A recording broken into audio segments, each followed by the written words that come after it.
Okay, I'm going to buy my 30 days premium so that I can collect all the rewards for the next challenge. Earlier, when I tried to activate the 3 days free premium to collect this rewards, it is not available to me. I thought I could keep the 3 days free premium and use it to collect this, but it seems that I need 30 days.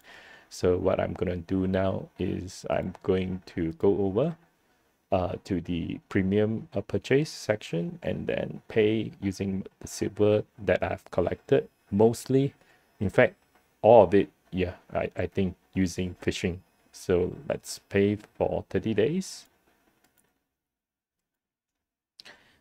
He asked me whether I want to pay for it. Yes. I have my premium now. So with that, I'm going to okay, I've earned 30,000 focus point and then another 350 learning points. Now I'm going to go over to my night challenge and claim all these rewards.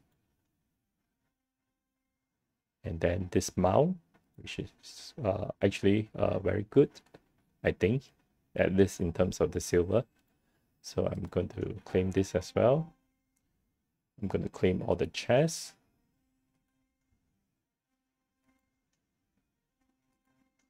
And that's it. This is my first time in purchasing the premium. Next, I'm going to purchase the island, but that's for another video.